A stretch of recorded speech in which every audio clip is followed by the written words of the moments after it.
His Excellency Ferdinand R Marcos Jr., guests, ladies and gentlemen, thank you for honoring us with your presence.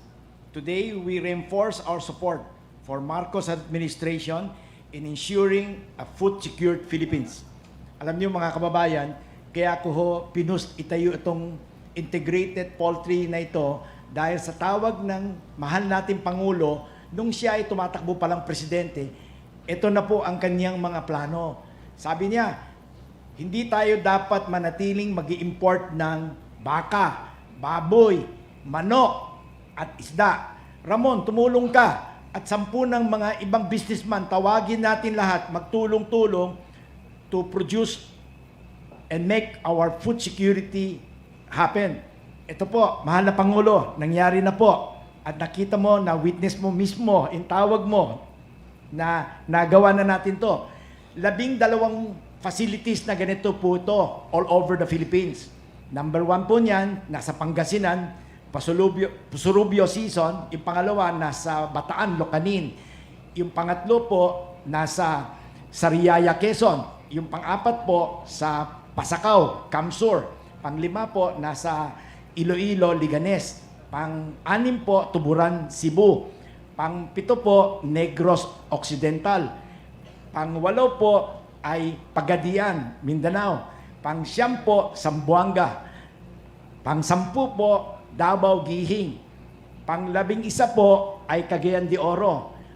Pang-12 po, nag-iisip-isip ako sana sa Maguindanao. Bakit doon? Kasi po, sana po mabigyan din natin sila ng food secured at the same time makakreate tayo ng trabaho at economy doon. Mahal na Pangulo, ito pong tawag nyo, nagawa na po namin, and we will make sure na we will continuously develop and make more meaningful project to help create job and minimize the reliance on imported food. Lahat po kasi ngayon halos ini-import na natin, yung mga kababayan natin hindi na masyadong gusto maging farmers Pero I think with your program of making sure that we give the farmers a support and making sure na local products will be supported, I'm sure more and more people like us will get into agriculture business and produce more. In fact, kung papayagan niyo po ako, makapag-list po sana ako ng lupa or joint venture with the government, NCIP, National Commission on Indigenous People sa Mindanao. Napakarami po natin lupa ron. Pwede ho namin taniman yan ng palm oil or bigas, rice, or corn, or anything. Kung susuportan ako ng Department of Agriculture, ding panganiban, siguradong mas marami tayong may tatayo. Pero ang utos sa akin ng Presidente, nung siya ay tumatakbo pa lang, Ramon, huwag mo gagawin yan na puro San Miguel. Isipin mo, i-partner mo lagi ang local farmers. Mahal na Pangulo, ito pong lugar na ito, ang kapartner ko po rito, Farmers Cooperative po. Tumayo kayo rito para makita nyo. June Mendoza, Ermo Humawat, ito pong grupong to, 900 families po to. Ito yung kapartner natin dito sa Davao. Kaya hindi ho natin ginagawa to ng tayo lang. Sinososyo natin yung local community para sa ganon, everybody's happy. Kasi po, ayaw ko pumunta sa isang lugar para sabihin, nagpayaman lang tayo doon, nagtayo tayo ng malaking negosyo, at sinira natin yung mga maliliit na sari-sari store o maliliit na backyard poultry or piggery. Hindi ho natin gagawin yon dahil yun ang vision ng ating mahal na Pangulo. Lagi niya ako pinagsasabihan noon huwag ka naman magpalaki ng negosyo, kailangan isipin mo yung taong bayan. Ito na po yun, mahal na Pangulo. Salamat po.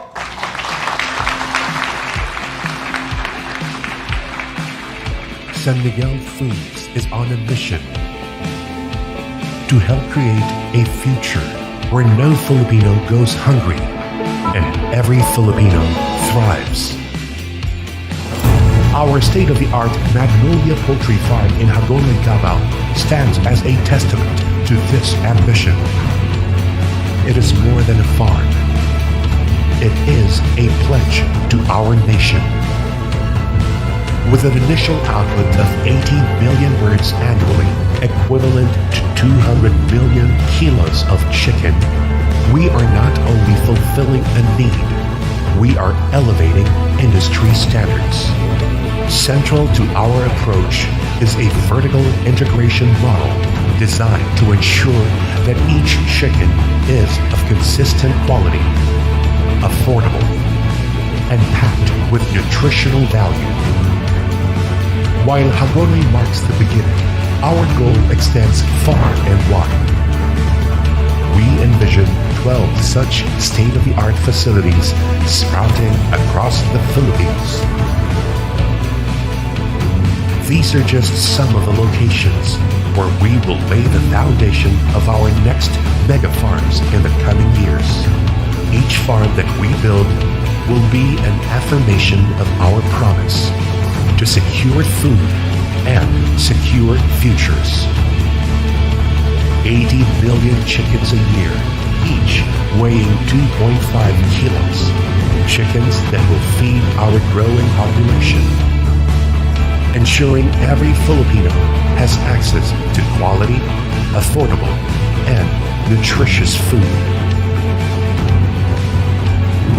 Our farmers play a major role in realizing this vision. That's why our focus on sustainability is as unwavering as our support for them. We strive for balance, where both environmental health and the socio-economic prosperity of our farmers are prioritized. In Hagonoy and beyond, we're not just investing in facilities, we are investing in people, in our farmers, ensuring that as we grow, they grow with us. As we chart our path forward, San Miguel Foods is committed to helping foster a Philippines where nourishment goes beyond meals and the promise of a better future is realized for all. Ready, Mr. President? At the count of 3. 1, 2, 3. The marker reads as follows: San Miguel Foods Inc., Magnolia Poultry Farm, inaugurated by His Excellency Ferdinand R. Marcos Jr., President of the Republic of the Philippines. Maraming salamat, Secretary Anton Lagdameo, for your introduction. Please take your seats. Actually, ang host natin for today at ang creator nitong napakagandang facility na binubuksan natin ngayon, San Miguel Corporation President and CEO Ramon Ang, Davao del Sur Governor Yvonne Ronya Cagas, Hagonoy Municipality Mayor, are you also Jess Dureza? Another Jess Dureza, yung aking kaibigan na yung ama mo. Hindi ko dapat inamin yun. The officials and employees, the men and women of San Miguel Foods Corporations, more specifically, my fellow workers in government, partners from the private sector, other distinguished guests, ladies and gentlemen, good morning. It is napapadalas yata ang balik ko dito sa inyo. Pangatlong beses na ako nakabalik dito sa Davao Sur. At binibisita ko yung aming kaibigan, ang dating Congressman Mark Cagas, na naging classmate namin ni Secretary Anton nung kami mga congressman. But the last time I was here was during the 56th Araw ng Digos celebration. Today, I am here to join all of you for the inauguration of the world-class controlled climate Magnolia Poultry Farm here in Hagonoy. I'm also delighted to lead the unveiling of San Miguel Foods marker in this facility. This poultry farm is envisioned to house 28 world-class climate-controlled farmhouses to ensure optimal conditions for poultry raising and production. It is expected to produce up to 80 million chickens annually to address the ever-increasing demand for poultry products in the region and the whole of Mindanao. This facility is also expected to provide jobs to more than 1,000 Filipinos and generate multiple opportunities for our MSMEs, our farmers, their families, as well as other sectors in Hagonoy and the nearby area. As I said during my last SONA, investments in infrastructure and in the capacity of our people, whether in agriculture, education, health, or transportation, are crucial in driving our nation and our economy forward. Of the sectors I have mentioned, we put a high premium on investments in agriculture, as it is the key to combating hunger and poverty and achieving our goal of food sufficiency and security across the country. That is why I'm pleased that this facility is just the first of the 11 planned provincial locations nationwide under San Miguel Foods Poultry megafarm projects.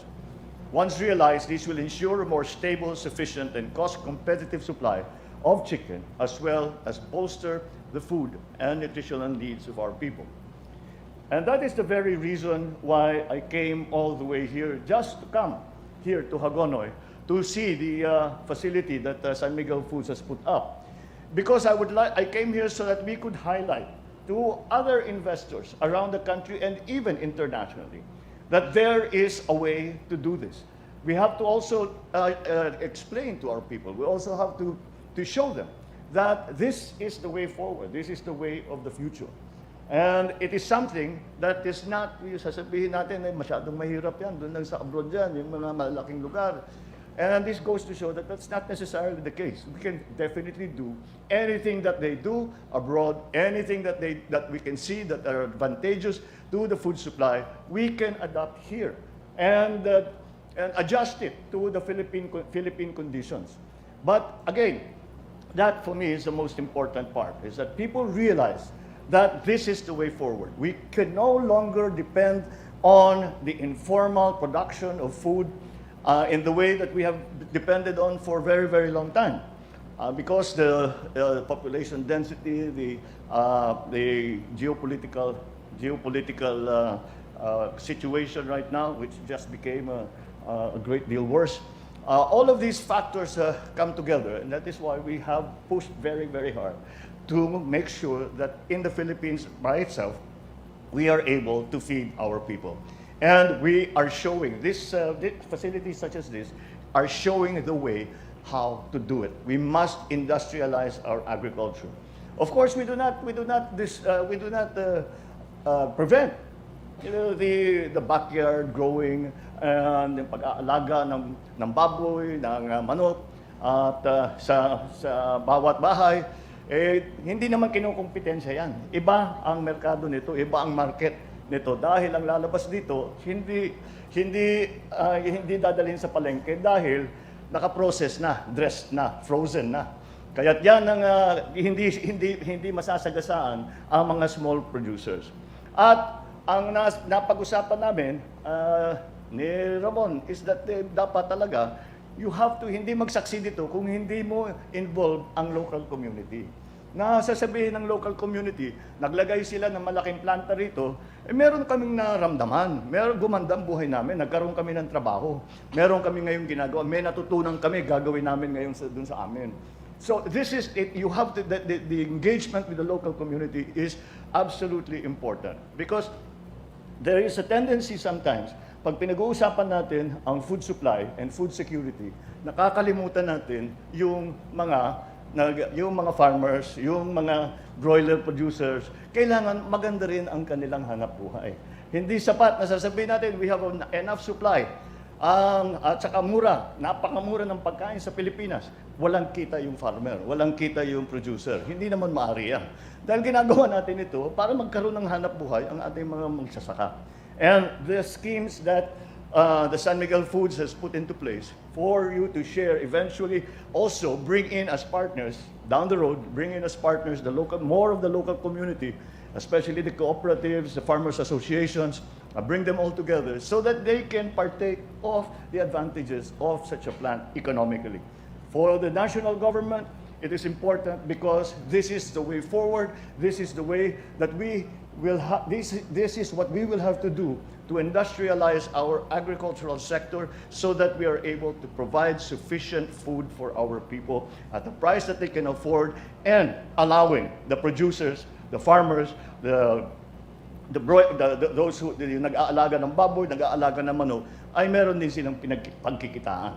So that is the balance that we are trying to achieve. This kind of facility goes a long way in achieving that. So I thank, of course, the San Miguel, led by Mr. Ramon Ang, for continuing to expand its operations in the country, for answering the call for investments in our agricultural sector.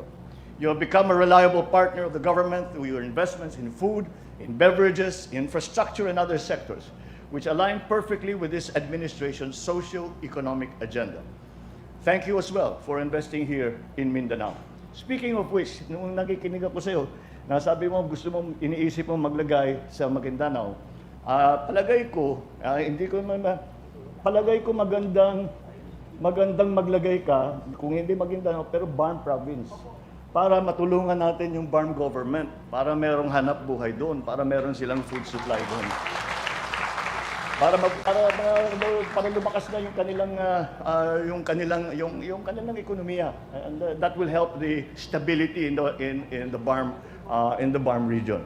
So with your help, we will make this island a bastion, not only of peace and security, but also of progress and food sufficiency in the years ahead. Rest assured that this government will continue to mitigate the adverse effects of diseases in your sector, particularly against avian influenza. We are starting, meron na palang bakuna ang avian influenza. So mag-a-acquire na tayo ng avian influenza vaccine. Yung swine flu, wala pa. Pinapilot-pilot pa lang, hindi pa lumalabas, hindi pa na-roll out. Ngunit yung sa avian flu ay mukhang effective na. Kaya bibili tayo para mabigyan natin at mabawasan yung mga kinakal dahil tinamaan ng avian flu. Kaya lahat ito, we will do this through, we will help mitigate problems of disease through appropriate and timely interventions. I assure, once again, the private sector and our people in Hagonoy and the rest of Mindanao that we still have many initiatives, including big-ticket projects in store for the island. We are currently addressing the imminent threat of the Panama disease affecting our plantations here by conducting information dissemination on technologies and measures to control their spread. We are likewise assisting farmers by addressing the need for additional interventions on farm inputs and machinery, and of course, irrigation.